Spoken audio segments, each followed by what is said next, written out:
নমস্কার বন্ধুরা, আজকে আমি যে রেসিপিটি শেয়ার করব সেটি হচ্ছে তেলে ঝালে সর্ষে বেগুন। এই তেলে ঝালে সর্ষে বেগুন এই রেসিপিটির জন্য আমার প্রথমেই যেই মেন উপকরণটি এখানে নিয়েছি, সেখানে আমি কয়েকটা বেগুনকে ঠিক এভাবে টুকরো করে কেটেছি এবং দেখুন মাঝখান থেকে একটু চিড়ে নিয়েছি যাতে মশলাগুলো খুব ভালোভাবে যেতে পারে। এবার একটা মিক্সিং বোলে এখানে নিচ্ছি 3 টেবিল স্পুন মতো সর্ষে, আর এতে অ্যাড করছি 3 টেবিল স্পুন মতো পোস্ত।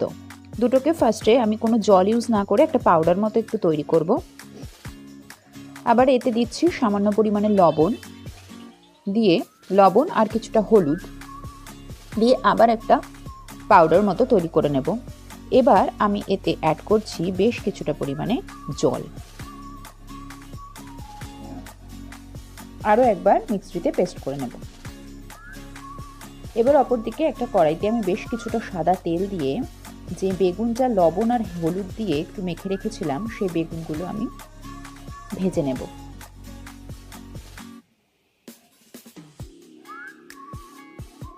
দেখুন অপরদিকে পেস্টটা তৈরি হয়ে গেছে। এর মধ্যে আমি আরও বেশ কিছুটা জল অ্যাড করব।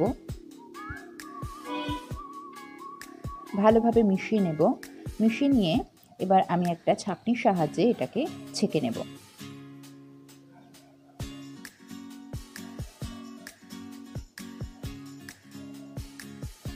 যাতে শুধুমাত্র আমি এই যে জলটা রয়েছে সেটাই বার করব, আর বাকি যেটা থাকবে সেটা আমি ব্যবহার করব না। দেখুন পেস্ট থেকে খুব সুন্দরভাবে এটা আমরা বের করে নিয়েছি। এবার কড়াইতে তেলের মধ্যেই ফোড়ন দিচ্ছি সামান্য কালো জিরে, আর ফোড়ন দিচ্ছি কয়েকটা কাঁচা লঙ্কা।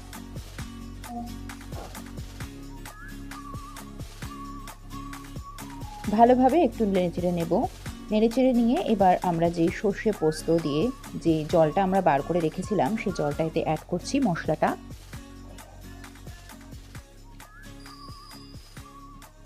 এভাবে বেশ কিছুক্ষণ ভালোভাবে নেড়েচেড়ে নেব ফুটে ওঠা পর্যন্ত। দেখুন বেশ মশলাটা ফুটে উঠেছে। দিচ্ছি সামান্য পরিমাণে চিনি। এবার আমি যে বেগুনগুলো ভেজে রেখেছিলাম লবণ হলুদ দিয়ে, সেই বেগুনগুলো আমি এতে এক এক করে সবগুলো অ্যাড করে দিচ্ছি।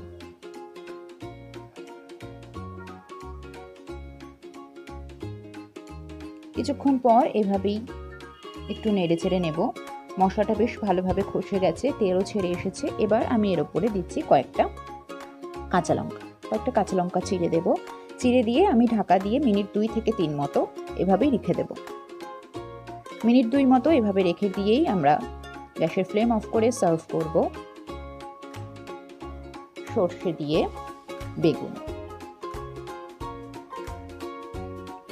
ভিডিওটা কেমন লাগলো অবশ্যই কমেন্টস করে জানাবেন। খুব কম সময় তৈরি রেসিপি, অবশ্যই আপনারা বাড়িতে ট্রাই করবেন। ধন্যবাদ।